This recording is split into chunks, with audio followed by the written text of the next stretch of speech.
Hello नमस्कार साथियों, स्वागत है आपका हमारे इस YouTube channel mission RS digital classes पर। तो कैसे आप सभी?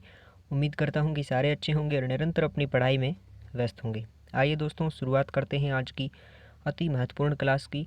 और इससे पहले एक मोटिवेशन कोड जो आपको ऊर्जावान बनाएगा, आपके चेहरे पर मुस्कान को लेकर आएगा।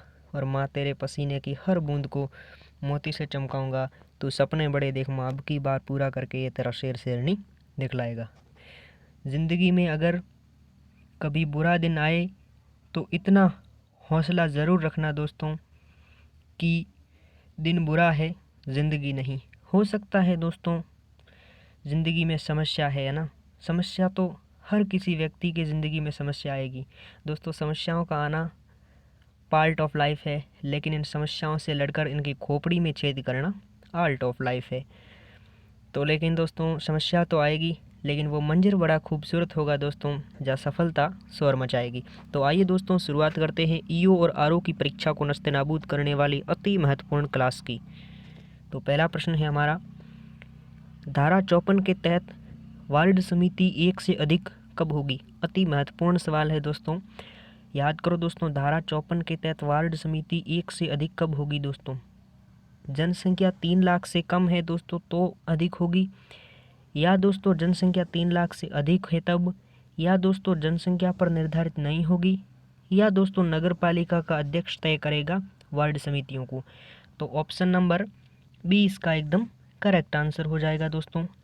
जहां पर जनसंख्या 3 लाख से अधिक होगी वहां पर वार्ड समिति एक से अधिक होगी। ठीक है, अगले प्रश्न की ओर चलते हैं। अगला प्रश्न ये रहा दोस्तों, नगर पालिका में वार्ड समिति के सामान्य कर्तव्य किस धारा में शामिल है? याद करो दोस्तों, किस धारा में शामिल है? धारा 55 में, या दोस्तों धारा 60 में, या धारा 70 में, या धारा 58 में? तो धारा 60 में शामिल है। ऑप्शन नंबर 20 का एकदम करेक्ट आंसर हो जाएगा। और याद करो दोस्तों, वार्ड समिति के सामान्य कर्तव्य कौन से होंगे दोस्तों? जैसे अपशिष्ट प्रबंध है, स्वच्छता है, टैक्स फीस है और सामाजिक कल्याण है। ये सभी दोस्तों सामान्य कर्तव्य के अंतर्गत आ जाते हैं। ठीक है, अगले प्रश्न की ओर चलते हैं दोस्तों। अगला प्रश्न ये रहा, आईपीसी की धारा 21 का संबंध नगर पालिका की किस धारा से है? कतई जहर सवाल है दोस्तों। किस प्रकार आईपीसी की धारा दोस्तों घुमा घुमा कर पूछ रहा है दोस्तों। आईपीसी की धारा 21 का संबंध नगर पालिका की किस धारा से है? याद करो दोस्तों, धारा 55 के अंतर्गत है, या दोस्तों धारा 98 के अंतर्गत है, या धारा 66 के अंतर्गत है, या धारा 75 के अंतर्गत है? तो ऑप्शन नंबर सी इसका एकदम करेक्ट आंसर हो जाएगा दोस्तों। धारा 66 के अंतर्गत आईपीसी की धारा है। ठीक है, अगले प्रश्न की ओर चलते हैं। अगला प्रश्न ये रहा, ऐसी समस्त दोस्तों संपत्ति जिसको राज्य सरकार ने दोस्तों विशेष अधिनियम से आरक्षित नहीं की हो दोस्तों, तो वो नगर पालिका में निहित होगी दोस्तों। ऐसा उल्लेख दोस्तों किस धारा में दिया गया है? याद करो दोस्तों, किस धारा में दिया गया है? जल्दी से बताइए दोस्तों, किस धारा में दिया गया है? धारा दोस्तों 53 में, या दोस्तों धारा 68 में, या धारा 56 में, या धारा 78 में? तो ऑप्शन नंबर बी इसका एकदम करेक्ट आंसर हो जाएगा, धारा 68 में दिया गया है। ठीक है, अगले प्रश्न की ओर चलते हैं। अगला प्रश्न ये रहा दोस्तों, भूमि के अनिवार्य अर्जन से संबंधित धारा कौन सी है? याद करो दोस्तों, कौन सी धारा है? धारा 70 है, या दोस्तों धारा 51 है, या धारा 81 है, या धारा 90 है? भूमि के अनिवार्य अर्जन से संबंधित धारा कौन सी है? तो धारा 70 होगी, या धारा 70 कर लेना दोस्तों, थोड़ा मिसप्रिंट है। ऑप्शन नंबर ए इसका एकदम करेक्ट आंसर हो जाएगा। अगले प्रश्न की ओर चलते हैं। अगला प्रश्न ये रहा दोस्तों, नगर पालिका की वित्तीय स्थिति सुधारने के लिए आवश्यक उपाय किस धारा में दिया गया है? याद करो दोस्तों, किस धारा में दिया गया है? धारा 76 में, या दोस्तों धारा 56 में, या धारा 46 में दोस्तों, या दोस्तों धारा 98 में? तो धारा 76 में दिया गया। ऑप्शन नंबर ए इसका एकदम करेक्ट आंसर हो जाएगा। अगले प्रश्न की ओर चलते हैं दोस्तों, नगर पालिका का बजट प्रांकलन तैयार करना किस धारा के अंतर्गत आता है? तो धारा 87 के अंतर्गत आता है। ऑप्शन नंबर ए इसका एकदम करेक्ट आंसर हो जाएगा दोस्तों। अगला प्रश्न है, आइए दोस्तों अगला प्रश्न है, नगर पालिका का मुख्य अधिकारी दोस्तों कब आगामी वित्तीय वर्ष के लिए बजट प्रांकलन तैयार करेगा? एकदम से अति महत्वपूर्ण प्रश्न है दोस्तों। 15 जनवरी से पूर्व या दोस्तों 15 जनवरी के बाद या 15 दिसंबर से पूर्व या 15 अक्टूबर से एक दिन बाद। तो कौन सा ऑप्शन सही है? 15 जनवरी से पूर्व दोस्तों। ऑप्शन नंबर ए इसका एकदम ठीक आंसर हो जाएगा। ठीक है, अगले प्रश्न की ओर चलते हैं, फटाफट से रिवीजन कर लेते हैं दोस्तों। कौन सी दो धाराएं दोस्तों निर्वाचन की अयोग्यता से संबंधित है? धारा 28 और 29। ऑप्शन नंबर 20 का एकदम करेक्ट आंसर हो जाएगा।